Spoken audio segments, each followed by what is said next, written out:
Hola, buenos días. Hoy vamos a ver el práctico de acotaciones. El tema de acotaciones va a estar distribuido en dos prácticos. Este va a ser el práctico número 1.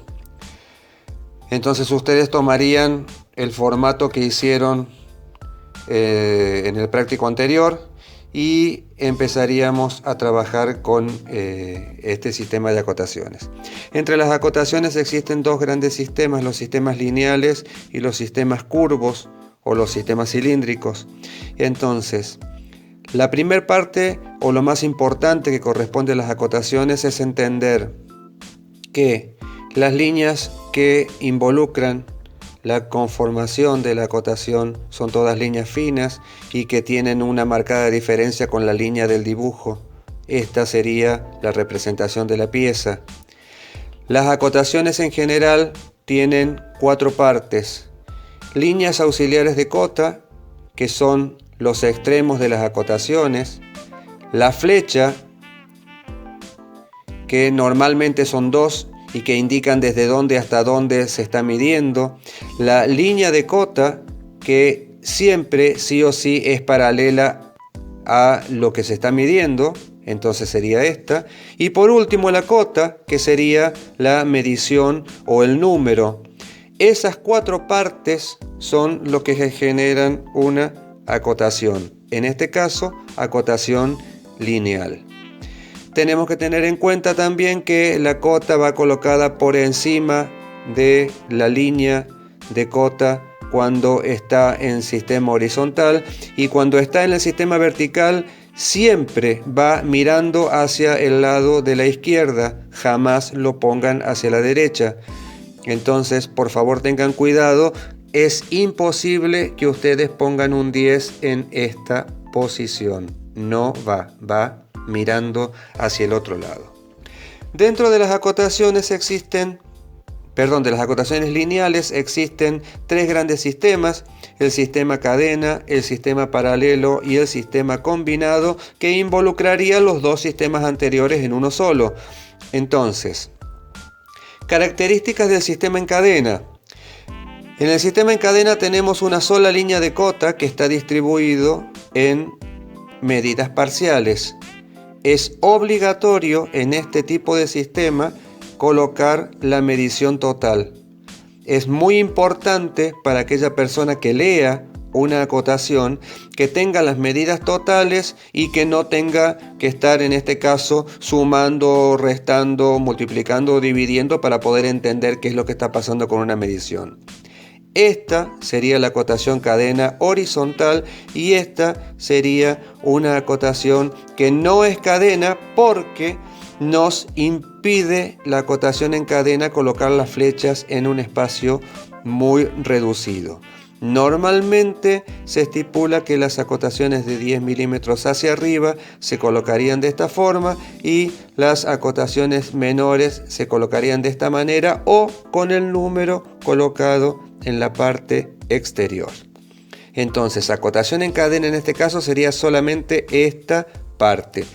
Estas mediciones se les han colocado para que ustedes puedan configurar la pieza, que sería esta, porque si no sería prácticamente imposible que ustedes la puedan realizar. La acotación en paralelo, en su defecto, tiene como característica de que tiene una sola línea auxiliar de cota y desde esa línea auxiliar de cota parten el resto de las acotaciones. Entonces, se llamaría línea auxiliar de cota, la acotación en paralelo, y también se puede encontrar en algunos libros a esta línea como línea base porque desde ese lugar parten el resto.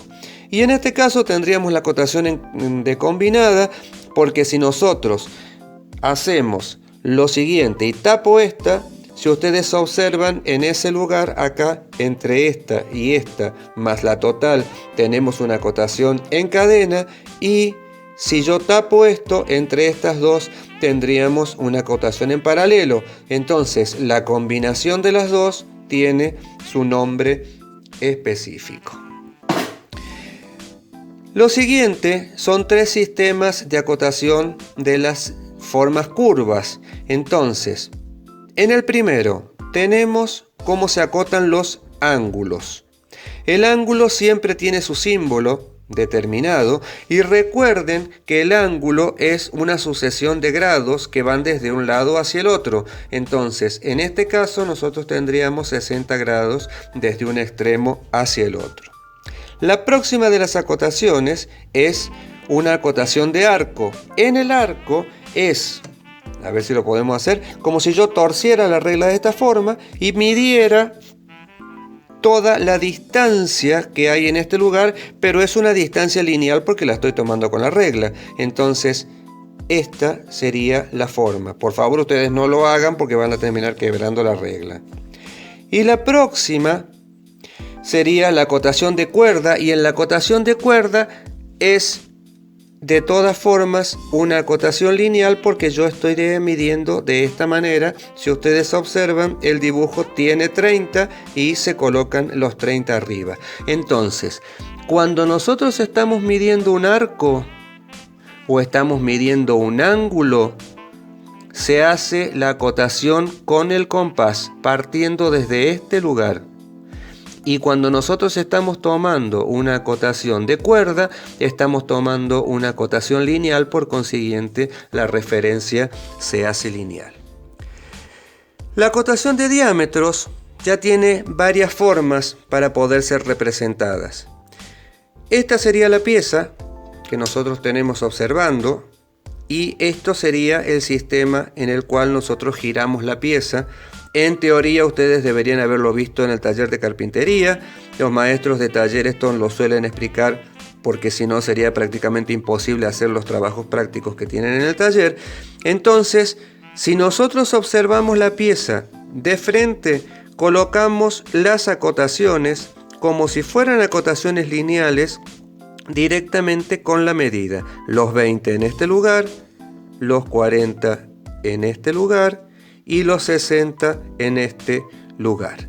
También se puede acotar el sistema de diámetro atravesando una línea que pase desde un extremo hacia el otro, que obviamente van a tener las flechas, pero debe pasar por el centro de los ejes de la figura, como se observa en este lugar. Y en este caso se antepondría el símbolo de diámetro. Cuando nosotros rebatimos la figura y observamos su lateral, tenemos un caso bastante particular. ¿Por qué? Porque como nosotros no estamos viendo lo cilíndrico de la pieza en este caso, olvidándonos de esto, acá no estamos observando lo cilíndrico en el papel, sí observamos lo cilíndrico en la figura y en la filmación, pero eso no, el papel no lo podemos hacer. Entonces tenemos la medida antepuesta con el símbolo de diámetro. Quiere decir que cuando nosotros vemos esta simbología antes de la medición, quiere decir que esta figura es circular. Y en particular, cuando tenemos una pieza que desde el eje hacia arriba es igual que desde el eje hacia abajo, para ahorrar lugar nosotros podemos trabajar solamente con la mitad de la cota, pero también debemos anteponerle la figura de diámetro. El trabajo de ustedes sería repetir lo que están observando en la pieza. Nosotros se lo vamos a colocar en el video y también vamos a colocar un PDF para que puedan observarlo más cómodamente, y traten de imitar lo más posible todo lo que observen en la figura. Estas figuras están hechas todas en tamaño natural, las medidas respétenlas, eso va a permitirles que puedan distribuirlo lo mejor posible dentro de la figura.